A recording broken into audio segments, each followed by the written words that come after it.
Good morning, students. Today we have to read from page number 22. This is last section number 6, the revolution and everyday life. क्रांति और प्रत्येक दिन का जीवन दोनों में क्या मेल था? Can politics change the clothes people wear, the language they speak or the books they read?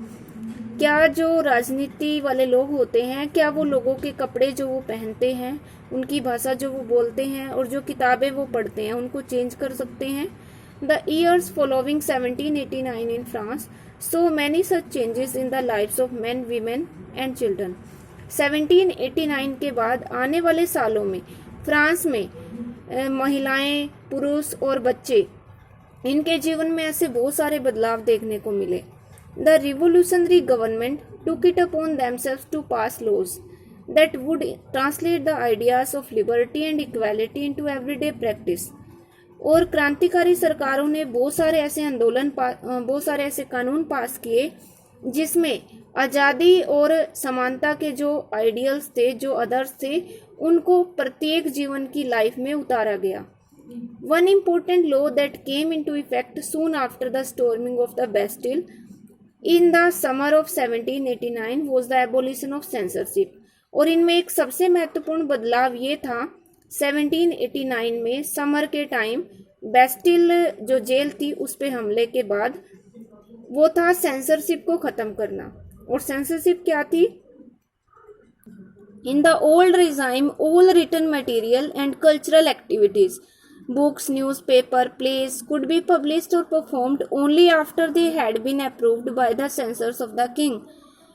जो भी ओल्ड रिजाइम यानी कि पुराने राजतंत्र में रिटन मटेरियल होता था या जो सांस्कृतिक गतिविधियां होती थी जैसे किताबें लिखना, न्यूज़पेपर छापना, प्लेज, ये सब तभी पब्लिश या परफॉर्म किए जा सकते थे अगर उनको राजा की तरफ से, जो सेंसर अधिकारी थे, उनकी तरफ से उनको सहमति मिल जाती थी।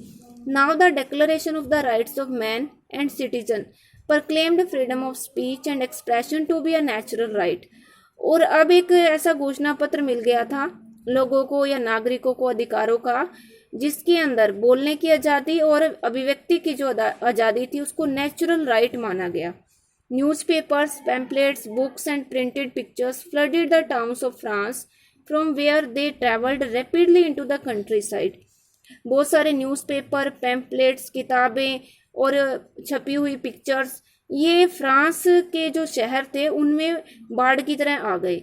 From where they travelled rapidly into the countryside, और जहाँ से वो तेजी से ग्रामीण इलाकों में चले गए। They all described and discuss the events, उन सब ने सारी घटनाओं and changes taking place in France, और फ्रांस में जो बदलाव हो रहे थे उन सारे बदलावों को उसमें डिस्क्राइब किया। Freedom of the press also meant that opposing views of events could be expressed। और प्रेस की आज़ादी का मतलब ये भी था कि जो भी विरोधी विचार थे, विरोधी विचारधारा थी, उसको भी प्रदर्शित किया जा सकता था। Each side sought to convince the others of its position through the medium of print। प्रत्येक पक्ष दूसरे पक्ष को कन्विंस करने की कोशिश कर रहा था प्रिंट के माध्यम से, यानी कि कुछ ना कुछ किताबें लिखकर, छाप कर, कुछ न्यूज़पेपर छापकर वो एक तरह से दूसरे पक्ष को भी रिझाने की कोशिश में लगे थे। Play, songs and festive processions attracted large number of people. नाटक, गाने या फिर त्योहार ये बहुत सारे लोगों को अपनी तरफ अट्रैक्ट कर रहे थे। This was one way they could grasp and identify with ideas such as liberty और justice that political philosophers wrote about at length in text which only a handful of educated people could read। इसका मतलब ये है कि this was one way, ये एक तरीका था जिस तरीके के माध्यम से लिबर्टी और जस्टिस जैसे जो आइडियाज थे, विचार थे, उनको लोग पहचान रहे थे।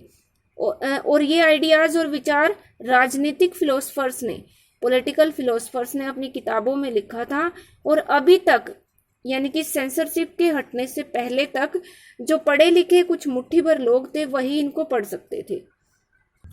Now conclusion. In 1804 Napoleon Bonaparte crowned himself emperor of France. 1804 में नेपोलियन बोनापार्ट ने फ्रांस में अपने आप को सम्राट घोषित कर दिया। He set out to conquer neighbouring European countries, और वो आस पड़ोस के जो यूरोप के देश थे उनको जीतने के लिए निकले। डिस्पजेसिंग डायनेस्टीज, बहुत सारे वंशों को गद्दी से उतार दिया। And creating kingdoms where he placed members of his family, और बहुत सारे नए साम्राज्य उसने बना लिए जिसमें उसने अपने फैमिली के मेंबर्स को गद्दी पर बिठाया। Napoleon so his role as a moderniser of Europe. Napoleon अपने आप को एक ऐसी भूमिका में देखता था कि वो यूरोप को मॉडर्नाइज करेगा, यूरोप में मतलब आधुनिकता लेकर आएगा। He introduced many laws such as the protection of private property, उसने बहुत सारे कानूनों को भी लागू किया जैसे कि निजी संपत्ति जो थी उसकी प्रोटेक्शन करना। And a uniform system of weights and measures, और नाप तोल का जो व्यवस्था थी उसका एक यूनिफॉर्म यानी कि एक प्रणाली बनाना नाप तोल की, provided by the decimal system, जो दशमलव प्रणाली पर आधारित हो। Initially many so Napoleon as a liberator, शुरू में बहुत सारे लोगों ने नेपोलियन को मुक्तिदाता के रूप में देखा। Who would bring freedom for the people, जो लोगों के लिए आजादी लेकर आएगा। But soon the Napoleonic armies came to be viewed everywhere as an invading force, पर जल्दी ही नेपोलियन की सेनाएं हर जगह पर इन्वेडिंग फोर्स के रूप में, आक्रमणकारी ताकतों के रूप में देखी जाने लगी। He was finally defeated at Waterloo in 1815, और 1815 में वोटरलू नामक जगह पर अंत में उसको हरा दिया गया नेपोलियन को। Many of his measures that carried the revolutionary ideas of liberty and modern laws to other parts of Europe had an impact on people long after Napoleon had left. उनके द्वारा लाए गए बहुत सारे नए उपाय जैसे कि आज़ादी का क्रांतिकारी विचार, मॉडर्न लॉज, आधुनिक कानून, ये यूरोप के दूसरे पार्ट्स में लंबे समय तक लोगों के दिमाग पर छाए रहे नेपोलियन के जाने के बाद भी। The ideas of liberty and democratic rights were the most important legacy of the French revolution. Liberty का विचार, आज़ादी और जो डेमोक्रेटिक राइट्स थे, लोकतांत्रिक अधिकार, वो सबसे महत्वपूर्ण विरासत है फ्रांसीसी क्रांति की। This spread from France to the rest of Europe during the 19th century, और 19वीं शताब्दी के दौरान ये फ्रांस से निकलकर यूरोप के दूसरे भागों में भी फैल गए। Where feudal system were abolished, जहाँ पे सामंती व्यवस्था को समाप्त किया गया। Colonised peoples rework the idea of freedom, और जो औपनिवेशिक देशों के लोग थे उन्होंने स्वतंत्रता के विचार पर काम किया। From bondage into their movement to create a sovereign nation state, और अपने आंदोलनों में एक तरह से उन्होंने एक ऐसे नेशन को क्रिएट किया, नेशन स्टेट को, जिसकी अपनी खुद की शक्ति हो। Tipu Sultan and Ram Mohan Roy are two examples of individuals who responded to the ideas coming from revolutionary France. Tipu Sultan और राजा राम मोहन राय जो थे, इंडियन थे दोनों, ये दो महत्वपूर्ण एग्जाम्पल हैं जिन्होंने रिस्पोंड किया, मतलब अपनी प्रतिक्रिया दी to the ideas coming from revolutionary France. इस क्रांतिकारी फ्रांस से जो आइडिया आए तो इन्होंने उसके प्रति अपना रिस्पोंड किया, एक अपनी प्रतिक्रिया दी। This lesson is completed.